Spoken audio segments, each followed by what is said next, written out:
안녕하십니까. 청춘재활의학과 원장 안백입니다. 오늘은 생활하시면서 팔꿈치 통증을 흔히 많이 느끼는데요. 맨손으로 할 수 있는 팔꿈치 통증 운동법에 대해서 여러분들께 설명을 드리고자 합니다. 오늘 많은 기대하셔도 좋습니다. 저와 함께 팔꿈치 통증에 대해서 한번 알아보도록 하겠습니다. 여러분, 좋아요와 구독 눌러주세요. 팔꿈치 통증이 두 가지가 있습니다. 하나는 이 팔꿈치의 외측에 주로 이 손목과 손가락을 펴는 근육들이 달라붙는데요. 주로 신전근이라고 그러죠. 이렇게 펴는 그 근육들이 이 팔꿈치의 바깥에 달라붙는데요. 이를 외측 상과염이라고 합니다. 또는 테니스 백핸드를 칠 때 신전이 되면서 이 팔꿈치 바깥쪽에 있는 인대들이 많이 다치기 때문에 테니스 엘보라고도 하고요. 두 번째는 이 팔꿈치의 안쪽 내측 상과염 또는 골프를 칠 때 뒷땅 때린다고 그러죠. 뒷땅을 칠 때 다친다고 해서 골퍼스 엘보라고도 합니다. 오늘 이 두 가지 팔꿈치 통증이 있을 때 할 수 있는 스트레칭법과 강화 운동, 그것도 도구가 필요하지 않습니다. 그것에 대해서 알아보도록 하겠습니다. 제일 먼저 할 수 있는 것들이 팔꿈치 통증 부위에 통증을 덜 느끼게 하면서 혈액순환을 촉진시키고 조직의 재배열을 촉진시킬 수 있는 마사지법에 대해서 여러분들께 설명을 드리도록 하겠습니다. 일단 외측 상과염의 경우 이 팔꿈치의 바깥쪽에 신전근이 주로 달라붙는 요 부위에서 압통을 느끼는 부위를 촉진을 합니다. 압통을 느끼는 부위를 찾았으면 조직의 배열 방향과 수직으로 지그시 눌러준 상태에서 마사지를 실시를 합니다. 하나, 둘. 너무 아프게 하면 조직에 손상을 일으킬 수 있으니까 아플랑 말랑 약간 시원하면서도 조금 아픈 정도로 하면서 90도로 인대가 달라붙는 부위, 압통 부위를 마사지를 합니다. 그리고 또 이렇게 내리시다 보면 신전근에 근육이 뭉쳐있는 부위가 있는데요. 그 부위 역시 지그시 누른 상태에서 마사지를 합니다. 마사지를 하면 통증을 조금 느끼면서도 약간 시원한 것을 여러분들께서 느끼실 수가 있습니다.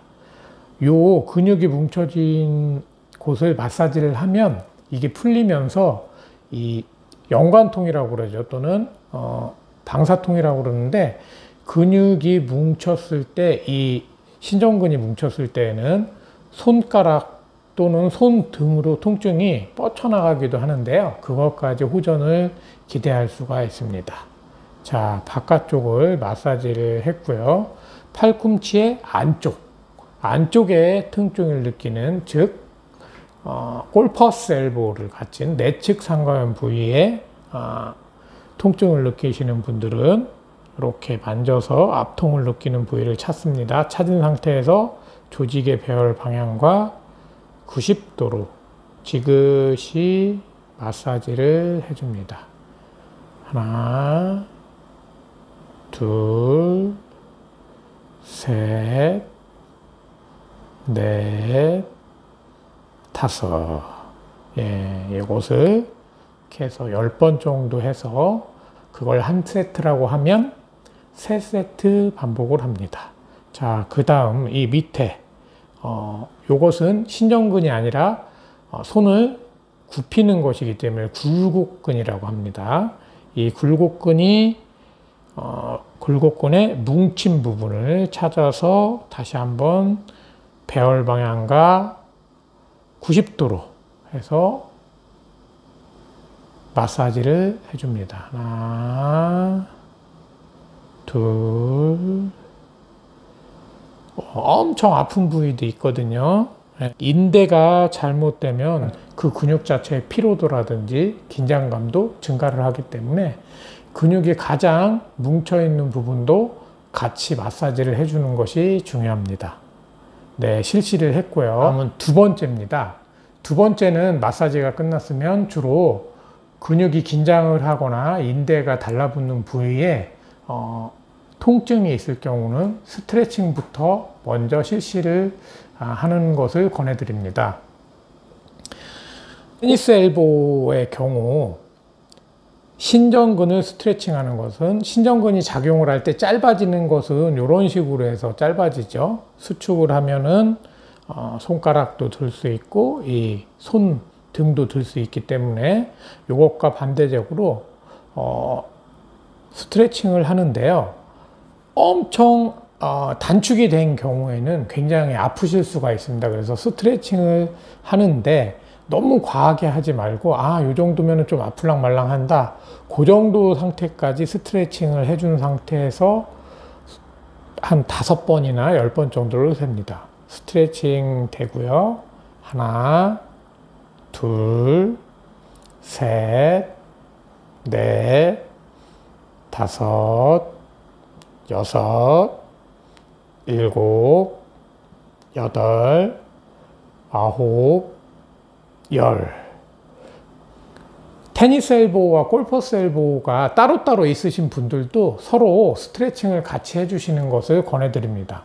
자, 그 다음에는 이 굴곡근의 스트레칭을 하는데요. 이런 식으로 해서 골퍼스 엘보의 경우 굴곡근을 스트레칭을 해줍니다.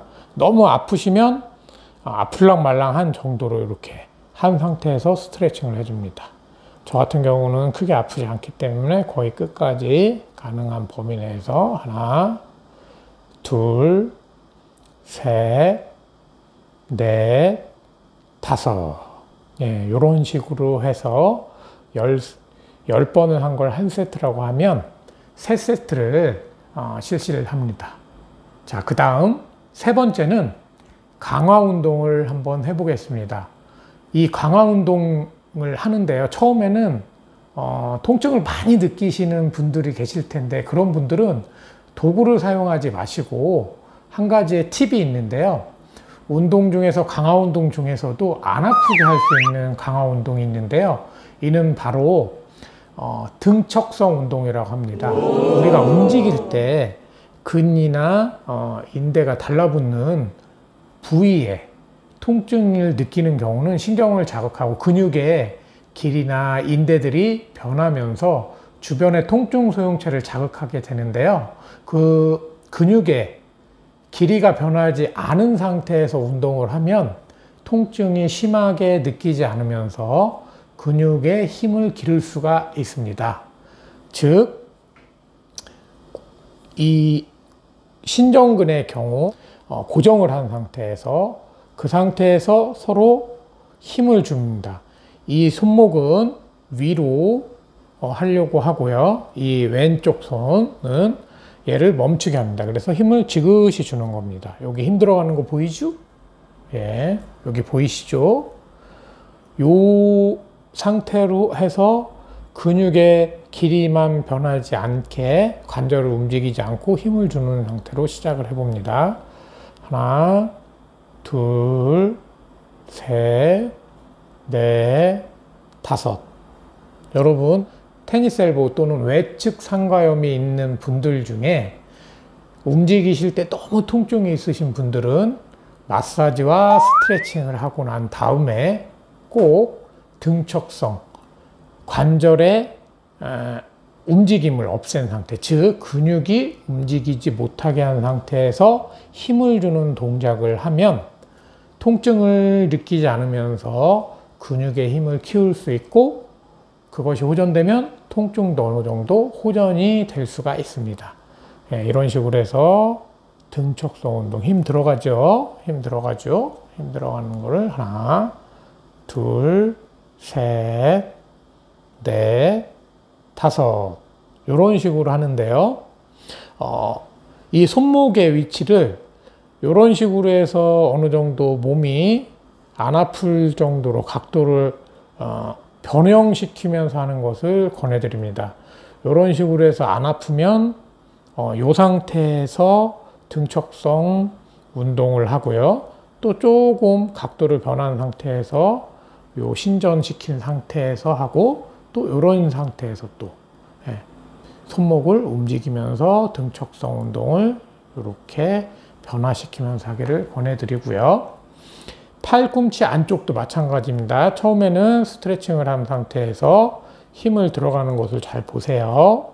하나, 둘, 셋, 넷, 다섯 풀고요.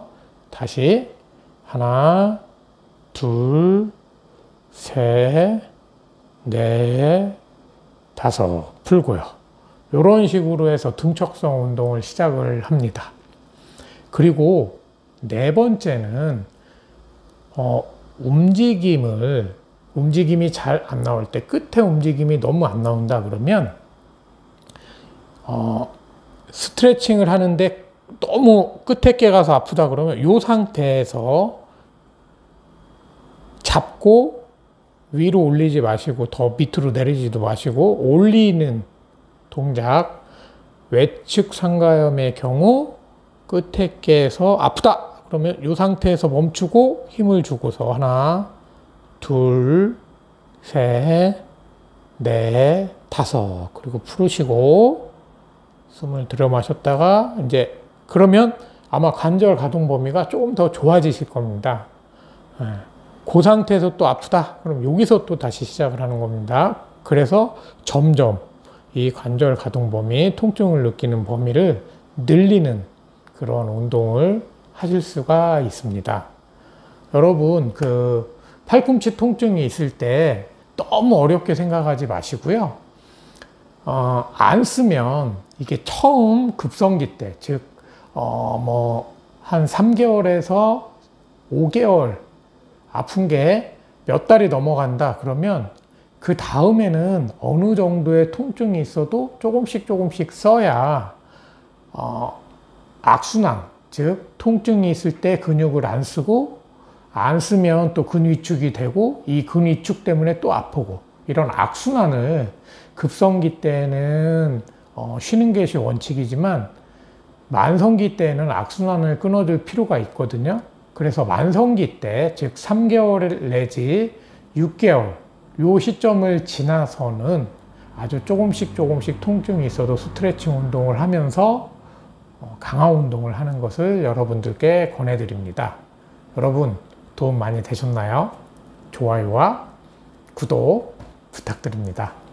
다음번에는 팔꿈치 통증이 있을 때 도구를 이용해서 운동하는 법에 대해서 여러분들과 함께 알아보고자 합니다. 여러분 안녕히 계세요. 감사합니다.